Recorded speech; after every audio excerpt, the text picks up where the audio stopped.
네, 기초 단계 2단계 시각화 꾸미기입니다. 이번 세션은 앞에 만들어졌던 4가지 차트에 대해서 시각화 꾸미기를 진행해 보도록 하겠습니다. 시각화 보고서 시트에 대한 개념을 먼저 설명드리도록 하겠습니다. 시트는 데이터 분석 목적 및 결과를 구조화하는 단위입니다. 권한 기반으로 편집 모드, 보기 모드를 제공하고 있습니다. 지금 화면 캡처된 내용은 편집 모드 구성입니다. 편집 모드는 자산 패널 왼쪽에 위치하고 있고요. 자산 패널에 각각 세부 소분류 메뉴가 구성되어 있습니다. 그리고 자산 패널 숨기기. 현재 보이는 부분이 캔버스입니다. 캔버스는 이제 데이터를 시각화할 수 있는 차트, 여러 가지 차트를 구성할 수 있는 영역이라고 생각하시면 될 것 같습니다. 차트 객체고요. 맨 오른쪽이 차트 속성에 대한 패널입니다. 차트 속성 패널은 왼쪽 캔버스에서 어떤 차트를 선택하느냐에 따라서 차트 속성 패널이 다양하게 변경됩니다. 편집 막대입니다. 잘라내기, 붙이기, 언두 기능들을 제공을 하고 있습니다. 자산 패널에 대해서 좀 더 장세하게 살펴보도록 하겠습니다. 대분류와 소분류로 나눠져 있는데요. 필드는 앱에 로드된 모든 필드를 표시합니다. 그리고 마스터 항목은 재활용 목적으로 표준 차원, 표준 측정값, 표준 시각화 등을 관리할 수 있는 메뉴입니다. 차트는 시각화에 필요한 차트 목록을 표시하고 있습니다. 사용자 지정 객체는 익스텐션이라고 부릅니다. 서드파티 시각화 객체 목록을 임포트하여 추가하여 사용할 수 있도록 구성되어져 있습니다. 필드는 비즈니스 목적에 맞게 차원 또는 측정값으로 사용할 수 있습니다. 차원은 데이터를 그룹화할 필드, 예를 들어 연도, 제품명, 국가명이겠죠. 측정값은 데이터를 수치화할 필드입니다. 합, 평균, 개수죠. 합, 평균, 개수는 흔히 말하는 함수입니다. 함수가 필드를 만났을 때 측정값의 역할을 합니다. 함수와 필드의 결합, 즉 sum sales를 하면 매출의 합으로서 측정값 역할을 하게 됩니다. 속성 패널입니다. 캔버스에 배치된 객체에 따른 속성을 보여주고 있고요. 차트 속성은 차트의 종류에 따라 속성 세부 메뉴가 달라집니다. 마스터 항목. 마스터 항목은 표준 설계 및 재활용 목적으로 활용이 됩니다. 일괄적인 적용 및 관리의 중앙관리 개념이 적용이 되고요. 마스터 항목 삭제 및 변동은 마스터 항목이 적용된 모든 시각화 객체에 영향을 미칩니다. 마스터 항목이 적용된 경우 링크 아이콘이 표시가 되고요. 마스터 항목은 차원, 측정값, 시각화 기능까지 제공을 하고 있습니다. 위치정보 데이터입니다. 클릭은 위치정보 데이터를 표시를 하고 있는데요. 로드된 필드에 지도 아이콘으로 표시가 됩니다.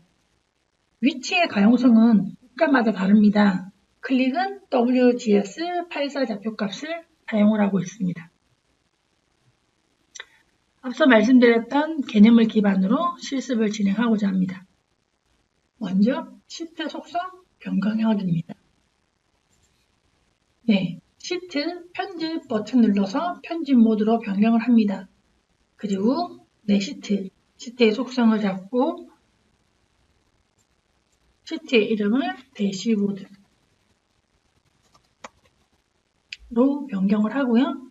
그리드 간격은 좁게, 그리고 시트 크기는 박너 그대로 진행하도록 하겠습니다. 두 번째 실습, 매출 합 시각화 꾸미기입니다. 왼쪽에 보면 썸 사이즈가 그대로 나타나고 필드 이름이 나타나고 이제 숫자 단위 서식이 1.79 밀리언으로 표시되는데 얘를 이제 우리가 인식할 수 있는 100 단위로 변경해 보고자 합니다. 순서대로 진행하도록 하겠습니다.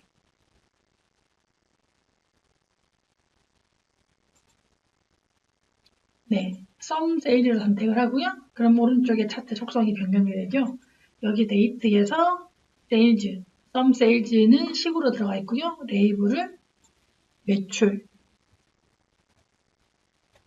금액으로 변경을 하고요. 숫자 서식은 숫자, 그리고 서식은 소수점 두 자리에서 소수점 없는 걸로 변경을 하겠습니다. 그리고 해당 항목을 마스터 항목에 추가를 합니다. 그러면 매출 금액 이름으로 새로운 측정 값으로 마스터 항목에 추가할 거냐라고 한 번 더 확인을 하고요. 만들기. 그러면 앞서 말씀드린 것처럼 마스터 항목이 등록되었기 때문에 아이콘 모양으로 표시가 됩니다. 그리고 모양에서 일반의 제목 표시, 썸세일즈는 필요 없기 때문에 제목 표시를 비활성화 하겠습니다. 이렇게 되면 앞서 보였던 매출합, 시각합 꾸미기 화면에 대한 내용이 진행되었습니다. 두 번째 꾸미기, 오더 아이디별 썸세일즈 시각합 꾸미기를 진행해 보겠습니다. 차트의 제목을 변경을 하고요. 주문섭의 매출합으로 썸세일즈 측정값을 마스터 항목에 등록된 매출 금액으로 변경을 해보겠습니다. 그리고 차트에 어떤 변화가 있는지 확인해 보도록 하겠습니다. 자, 오더 기준별 썸세일즈는 차트 제목부터 변경하겠습니다. 앞서 보여드린 것처럼 차트 속성에 모양의 일반에서 제목을 변경하실 수도 있고요. 보시는 화면 여기서 그대로 직접 변경하실 수도 있습니다.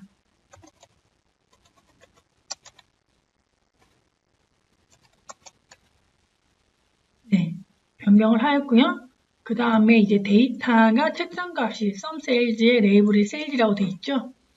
얘를 마스터 항목에 있는 측정값의 매출 금액으로 그대로 드래그해서 추가할 거냐 바꾸기냐인데요. 추가는 밑에 있는 세일즈를 그대로 두고 매출 금액으로 추가할 거냐이고, 밑에 바꾸기는 기존에 등록되어 있는 이 세일즈라는 측정값을 변경할 거냐라는 의미입니다. 바꾸기로 진행을 하겠습니다. 차트에 어떤 변화가 있나요? 네, 숫자 단위가 변경이 되었던 걸 확인하실 수가 있을 겁니다. 자, 그 다음 세 번째 실수. 측정값 마스터 항목을 변경해 보도록 하겠습니다. 마스터 항목에서 편집 화면을 통해서 매출 금액을 매출 합이라고 용어를 변경을 하고요. 측정값 색상을 파란색으로 변경을 하고 천 단위로 되어 있는 서식을 소수점 둘째 단위로 변경해서 시트가 어떻게 변화가 있는지 한번 확인해 보도록 하겠습니다. 네, 마스터 항목의 측정값의 매출 금액 버튼을 선택을 하시면 이렇게 팝업이 뜨는데요. 여기서 편집 버튼 누르시고요. 그리고 한 번 더 물어보죠. 마스터 항목에 있는 내용들을 수정을 하면 다른 데 영향을 미치는데 진행하겠느냐? 네, 일단 하겠습니다. 자, 이름에 매출 금액을 매출 합으로 변경을 하고요. 레이블은 그대로 두고 숫자 서식을 소수점 두 자리, 그리고 측정값 색을 여기에 있는 색깔로 선택하지 않고요. 앞서 말씀드린 것처럼 3530FF로 변경을 하겠습니다. 그리고 저장. 그러면 차트 색깔이 일괄적으로 KPI에 적용된 색깔과 막대 그래프에 적용된 색깔이 일괄적으로 변경되는 것을 확인하실 수가 있습니다.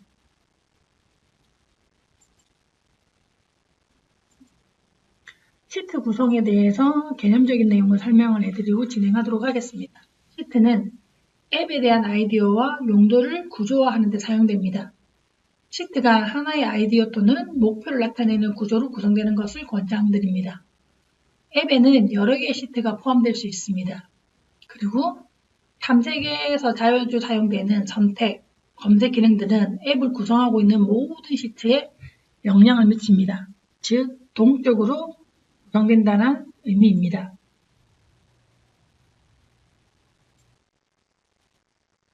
네, 다음 시트 구성을 설명드렸으니 이제 새로운 시트를 한번 만들어 봐야겠죠.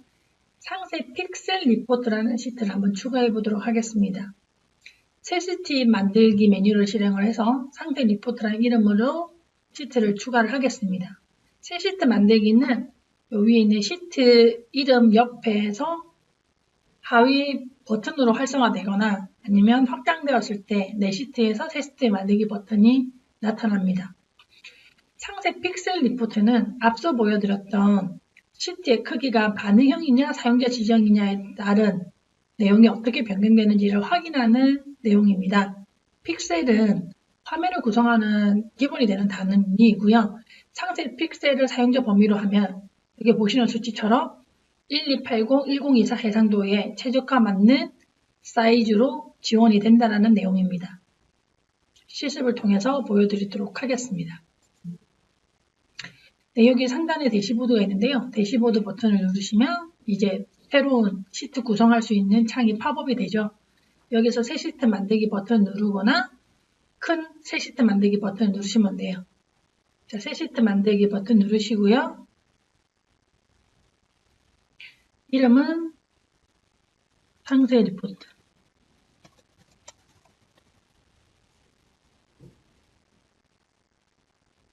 그렇게 하시고 이제 추가해서 들어가면 상세 리포트가 뜹니다. 앞서 설명드린 것처럼 시트 속성 창이 표시가 되는데요. 그리드는 좁게, 시트 거기는 사용자. 그러면 이제 1280, 1024로 지정이 됩니다. 그리고 축소판에 있는 그림을 이건 썸네일이라고 하죠. 이 시트가 어떤 내용을 전달한다라는 이미지를 전달할 수 있는데요. 여기에 기존에 가지고 계시던 이미지 아무거나 한번 올려보시는 실습을 해보시는 거로 구성을 했습니다. CSV를 업로드 하겠습니다. 그리고 MD 등록되어 있기 때문에 CSV를 등록을 하면 이 엑셀 리포트는 이 리포트는 CSV 파일로 만들어졌다라는 것을 의미하게 됩니다. 별도의 저장 버튼은 없습니다. 웹 브라우저이기 때문에 시간별로 서버에 저장이 되고 있습니다. 자, 그 다음 단계 도시별 매출 현황 시각화 차트를 진행해 보고자 합니다. 도시별 매출 현황 시각화 차트는 이제 차트 제안을 통해서 이용을 해볼 건데요. 순서는 테이블 차트를 구성을 하고요. 시티를 차원으로 추가를 하고 매출 금액, 그 측정값을 추가를 하는 겁니다. 매출 금액은 이제 마스터 항목에 추가되어 있는 매출의 합이죠. 그렇게 하고 차트 제한 버튼을 눌렀을 때 어떻게 변경되는지 실습을 통해 보여드리도록 하겠습니다.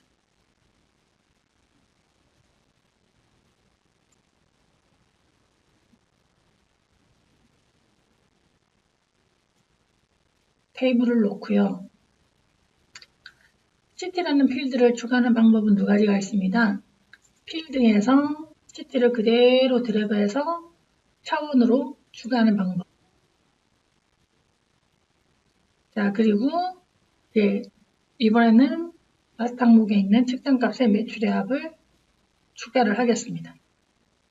이렇게 했을 때 오른쪽 속성에는 열로 시트와 매출합이 있습니다. 그리고 저는 테이블 차트로 만들었죠. 이제 차트 제한 버튼을 활성을 하면 어떻게 변경되는지 확인해 보도록 하겠습니다. 이때 클릭에 코그니티브 엔진이 작업을 합니다. 시티와 매출의 합을 만났을 때는 맵 지도로 보여주면 어떨까라고 제안을 해드리는 겁니다. 자, 차트 제한 기능을 통해서 실습을 해봤고요. 다음은 자동 차트가 지정되는 내용을 실습을 통해서 보여드리도록 하겠습니다. 필드에서 시트 필드를 더블 클릭 또는 캠퍼스에 끌어놓게 해보겠습니다. 그때 차트가 어떻게 변경되는지, 그리고 매출 합을 측정값을 추가했을 때 어떻게 변경되는지 내용을 확인하겠습니다. 그리고 색상이 의미하는 것은 무엇인지 생각해 보도록 하겠습니다. 네, 캠퍼스의 다른 영역을 선택을 하고요. 필드에서 시트를 선택을 합니다. 그러면 앞서 개요에서 설명드린 것처럼 클릭에서는 위치 정보를 지도 아이콘으로 표시하고 있다고 말씀드렸잖아요. 지도 아이콘으로 표시된 시트를 더블 클릭하면 클릭은 자동으로 제일 처음 웹 지도를 추천을 해줍니다. 자, 시트만 선택되었는데요. 왼쪽과 그림이 조금 다르죠. 자, 이 상태에서 마스터 항목에 있는 매출의 합을 그대로 추가를 하면 왼쪽과 동일한 화면으로 변경됩니다. 자, 여기서 색상의 의미는 무엇일까요?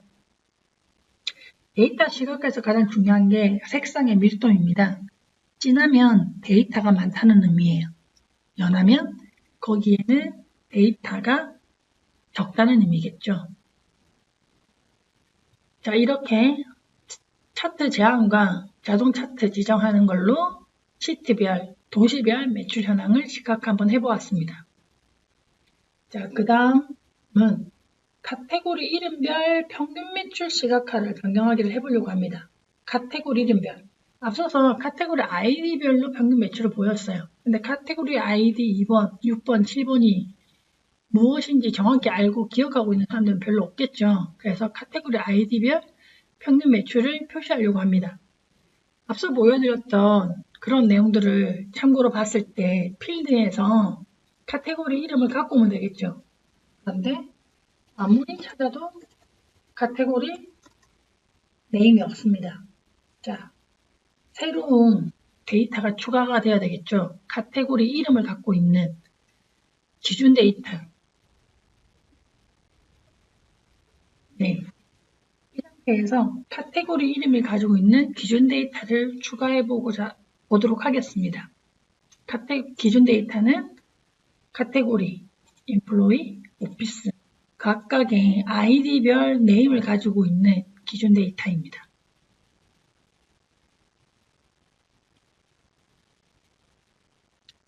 자, 1단계, 2단계.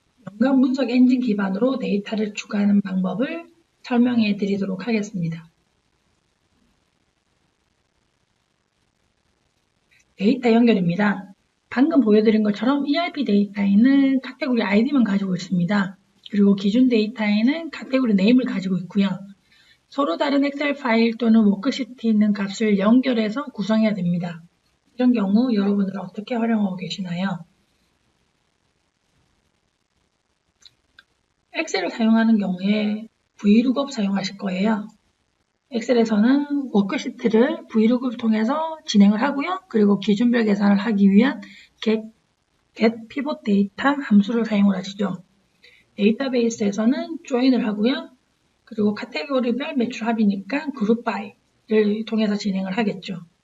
클릭에서는 연결이라는 내용을 사용합니다. 연관 분석 엔진이 사용되어서 데이터를 연결을 시켜드리고 있습니다. 이 내용을 오늘 데이터 관리자 기능을 통해서 실습을 해볼 거고요. 데이터 관리자는 쉬운 사용자 인터페이스 환경으로 데이터를 추출, 정제, 컬럼을 제정해야 하는 작업을 수행을 합니다. QAS 엔진이 기본적으로 테이블 연결에 대한 가이드를 해드리고 있습니다.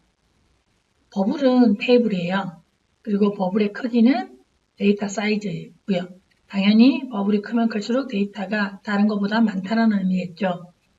테이블 간의 권장 연결을 제공해드리고 있어요. 이 권장 연결은 데이터 패턴을 분석을 해서 이런 필드가 연결되는 게 좋겠다라고 QIX 엔진이 가이드를 해주는 내용이에요. 연결 기준은 엔진에서 분석된 데이터 패턴, 그리고 필드명이 참고가 됩니다. 권장 연결은 이렇게 테이블마다 어떤 필드로 연결되는지에 대한 상세 내용들을 오른쪽 속성 패널 위치에서 표시되고 있습니다. 테이블을 수동 연결하실 수도 있어요. QAX 엔진은 테이블을 수동 연결을 하려고 할 때 색깔을 표시를 해드려요. 데이터 패턴이 동일성이 높은 필드가 있는 경우에는 녹색으로 보여주죠. 여기서는 이제 프로덕이라는 버튼이 회색이 되어 있기 때문에 프로덕을 선택했을 때 ERP 데이터와 카테고리와 서플라이가 연관성이 높다. 초록색이에요. 주황색은 데이터 패턴이 유사성은 있지만 그렇게 높지 않을 때 주황색이 나타납니다. 테두리가 없는 경우에 연결 가능한 필드가 없다라는 경우고요. 수동으로 연결하려고 하는 경우 빨간색으로 표시됩니다. 이 내용을 기존 앱에 기준 데이터 엑셀을 추가를 해서 시연을 통해 보여드리도록 하겠습니다. 첫 번째 실습은 기존 앱의 데이터 추가하기입니다. 그냥 데이터 관리자로 이동을 하시고요. 기존의 데이터를 그대로 또 드래그 앤 드랍 하시면 됩니다. 그러면 엔진이 돌아서 해당 연결된 내용들을 보여주는 실습이고 거기에 연결 정보 하나를 변경해 보는 실습을 진행하도록 하겠습니다.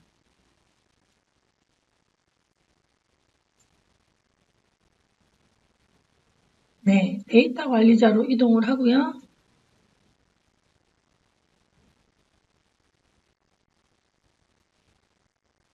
네, 여기에 기존 데이터를 추가해 보도록 하겠습니다. 기존 데이터를 추가를 하면 5개의 워크시트를 업로드를 시켜서 각각의 테이블로 인지를 합니다.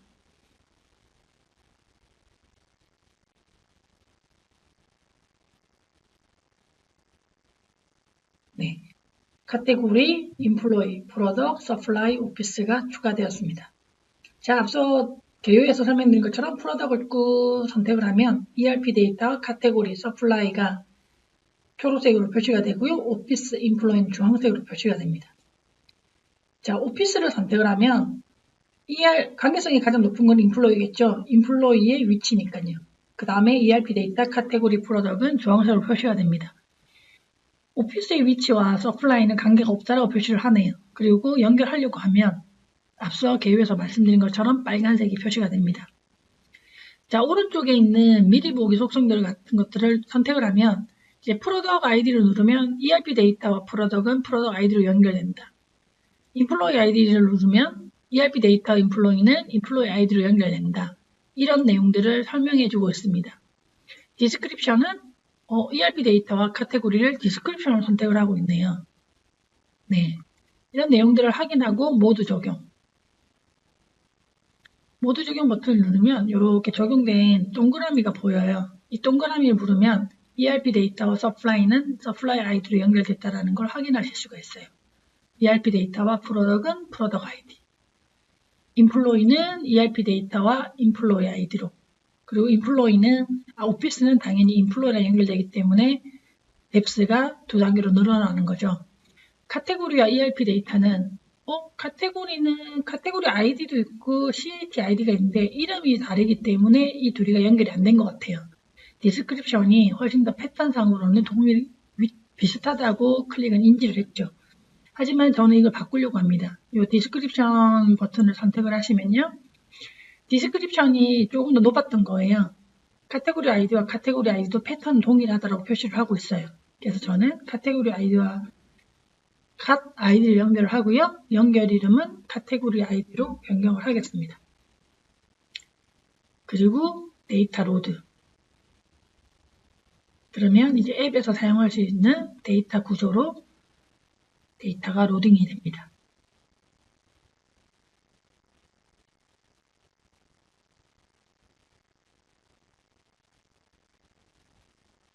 자, 시트로 이동을 하겠습니다.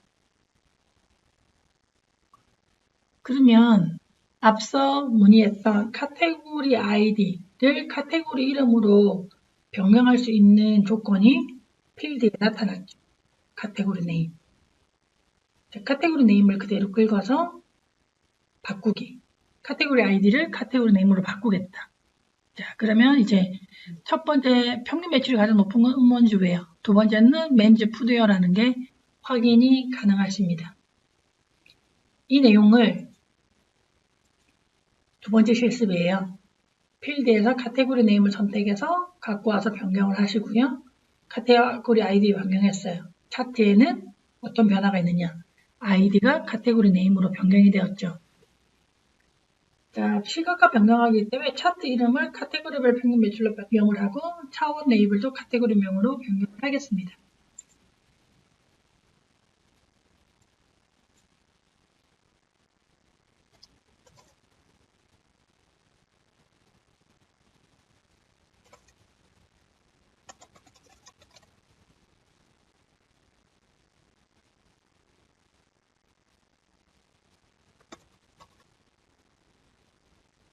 네, 여기까지 진행하시면 그 다음에 이제 시트를 약간 변경을 해보겠는데요. 매출의 합이 나와 있는 거를 오브젝트를 잡고 이렇게 사이즈를 줄이면 이 시트 안에 차트의 객체들의 사이즈를 변경하실 수가 있습니다. 자, 매출의 합을 요만큼 조금 줄여놓고요. 날짜 데이터에 대한 설명을 먼저 드리겠습니다. 클릭은 날짜 데이터를 로드를 하면 분석에 필요한 날짜 함수를 자동으로 생성시켜줘요. 물론 자동으로 생성시켜주는 것은 데이터 관리자 기능을 통해서 데이터를 로드했을 때만이에요. year, month, week, day 등을 자동으로 생성시켜주고요. 필드에는 달력 아이콘을 표시해줍니다. 연도별 필더를 추가를 해보겠어요. 대시보드의 왼쪽 상단에 공간을 확보를 한 다음에 필터 창에서 오더 데이터에 이어를 넣어서 연도를 넣으려고 해요. 그리고 중요한 거 여기선 상대 빈도를 표시를 하는 거죠. 그리고 상대 빈도가 의미하는 건 무엇일까를 생각해 보는 겁니다.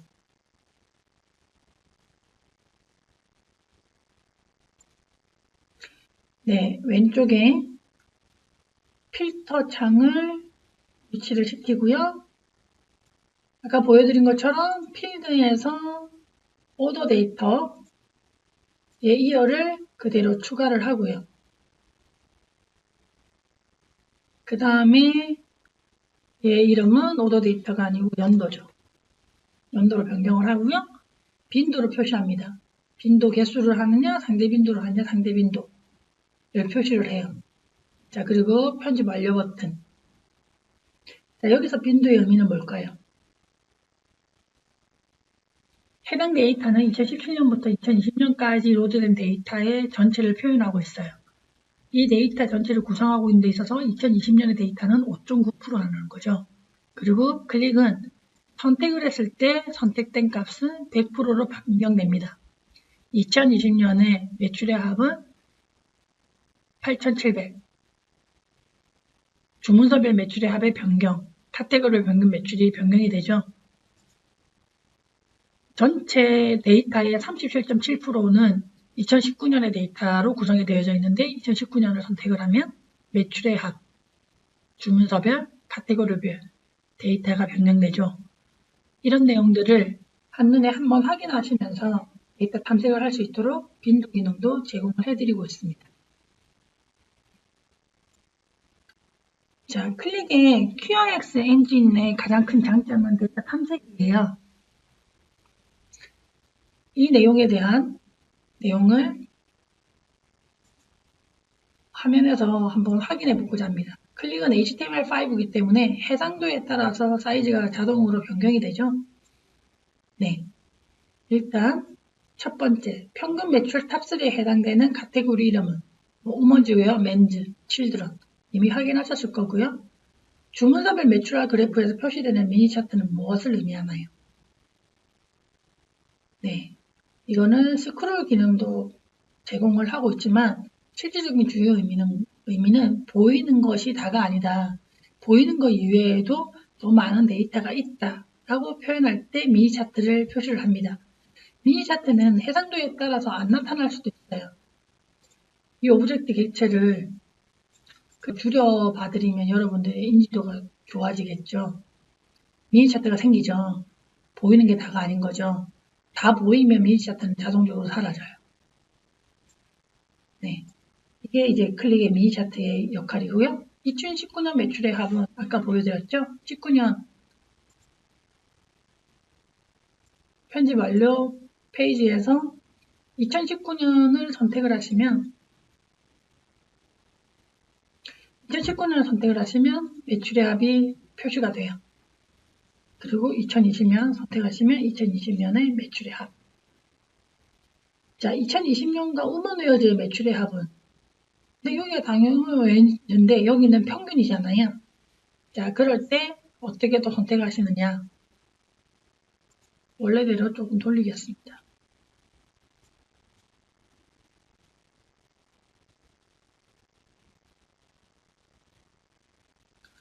네, 2020년의 우먼웨어를 선택을 하면 매출의 합의 변경이 나오죠. 클릭은 별도의 필터 없이 각각의 차트에서 범례나 차원 측정값을 통해서도 필터가 가능하다는 걸 보여드리고 있습니다.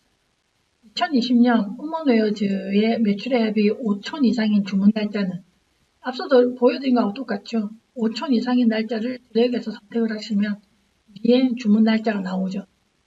2020년 9월 17일과 12월 7일에 5천 원 이상의 매출이 발생을 하였네요.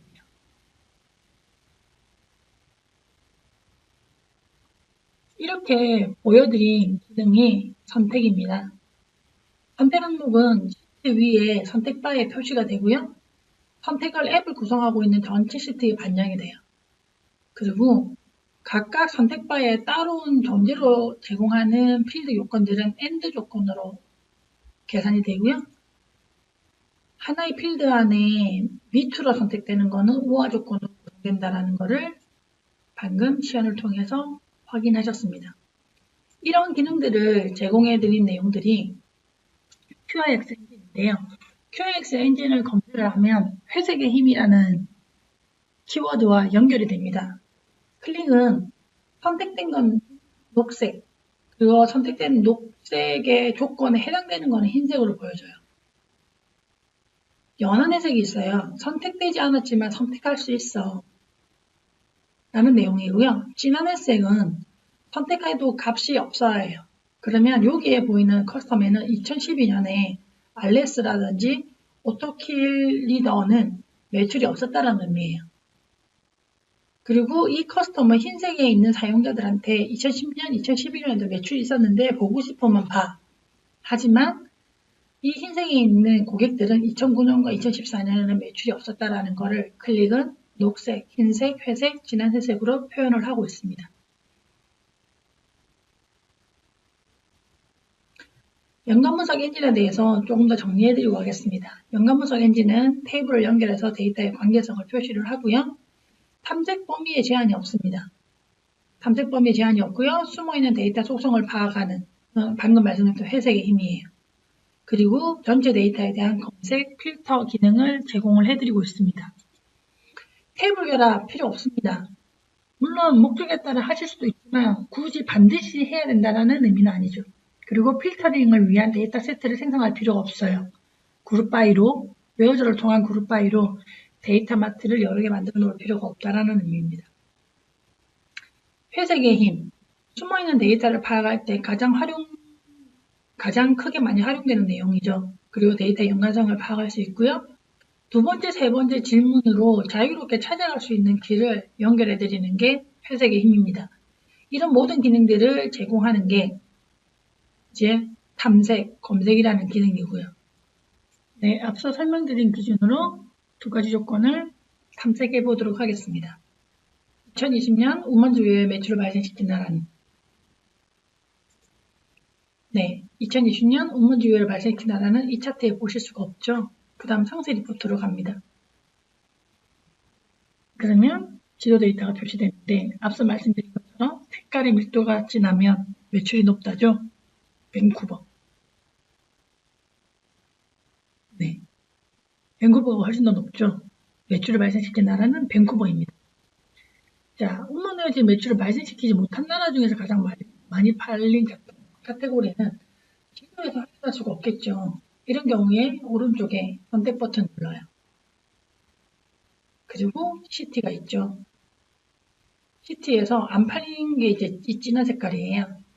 이는 진한 색깔은 시티에서 선택을 하고 선택바에서 제외항목 선택.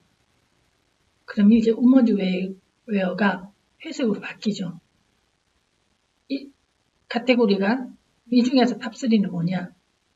앞에 만들었던 대시보드로 시트로 가면 카테고리가 맨즈, 레이디, 칠드런인 걸 확인하실 수가 있죠. 앞서 보여드렸던 자유로운 탐색, 조건에 대한 미리 설정되지 않아도 된다는 QAX 기능을 설명을 드렸습니다.